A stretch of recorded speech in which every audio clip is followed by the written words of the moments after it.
Hi, welcome to సత్యచిత్రాలు. మనం ఫోటోగ్రఫీలో అతి ముఖ్యమైన లెన్స్కి సంబంధించిన ఇన్ఫర్మేషన్ తెలుసుకుంటున్నాం.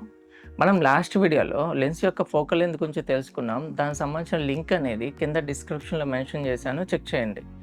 ఈరోజు వీడియోలో మనం ఒక లెన్స్ ద్వారా ఒక పిక్చర్ యొక్క డెప్త్ ఆఫ్ ఫీల్డ్ అనేది ఎలా క్రియేట్ అవుతుందో తెలుసుకుందాం.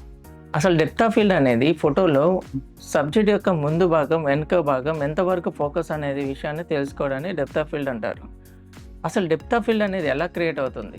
మనం వాడే లెన్స్ యొక్క అపర్చర్ వాల్యూని బట్టి, అదేవిధంగా మనం వాడే లెన్స్ యొక్క ఫోకల్ లెంత్ని బట్టి మనకి డెప్త్ ఆఫ్ ఫీల్డ్ అనేది క్రియేట్ అవుతుంది. లెన్స్ యొక్క అపర్చర్ వాల్యూ నెంబర్ అనేది ఎంత తక్కువ ఉంటే మన ఫోకస్ అనేది అంత తక్కువగా అవుతుంది. అదేవిధంగా లెన్స్ యొక్క అపర్చర్ వాల్యూ నెంబర్ అనేది ఎక్కువగా ఉంటే మనకి ఫోకస్ రేంజ్ అనేది ఎక్కువగా ఉంటుంది. మనం వాడే లెన్స్ యొక్క ఫోకల్ లెంత్ ద్వారా కూడా ఆ ఫోకస్ రేంజ్లో అనేది డిఫరెన్స్ అనేది ఉంటుంది.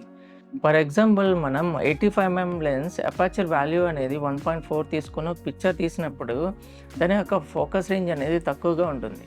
అదేవిధంగా ఒక 35mm 1.4 లెన్స్తో మనం పిక్చర్ తీసినప్పుడు దాని ఫోకస్ రేంజ్ అనేది 85 కన్నా తక్కువగా ఉంటుంది.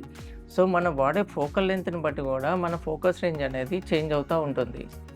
మనం ఒక ఫోటోలో సబ్జెక్ట్ యొక్క డెప్త్ ఆఫ్ ఫీల్డ్ క్రియేట్ చేయాలంటే మనం వాడే లెన్స్ యొక్క అపర్చర్ వాల్యూ అనేది నెంబర్ అనేది తక్కువగా ఉండి, అదేవిధంగా ఫోకల్ లెంత్ అనేది ఎక్కువ తీసుకొని మనం ఒక పిక్చర్ యొక్క సబ్జెక్ట్ యొక్క ఫోటో తీసినప్పుడు మనకు ఫోకస్ రేంజ్ అనేది చాలా తక్కువగా ఉంటుంది.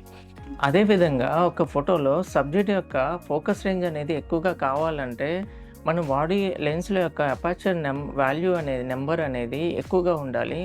అదేవిధంగా మనం వాడే యొక్క లెన్స్ యొక్క ఫోకల్ లెంత్ అనేది తక్కువగా ఉండాలి. దీనివల్ల మనం ఎక్కువ ఫోకస్ అనేది పిక్చర్లో అనేది క్రియేట్ చేయొచ్చు. ఈ ఇన్ఫర్మేషన్ మీకు నచ్చినట్లయితే లైక్ చేయండి, షేర్ చేయండి, సబ్స్క్రైబ్ చేయండి. లెన్స్ యొక్క మరింత ఇన్ఫర్మేషన్ మనం నెక్స్ట్ వీడియోలో తెలుసుకుందాం. Thank you.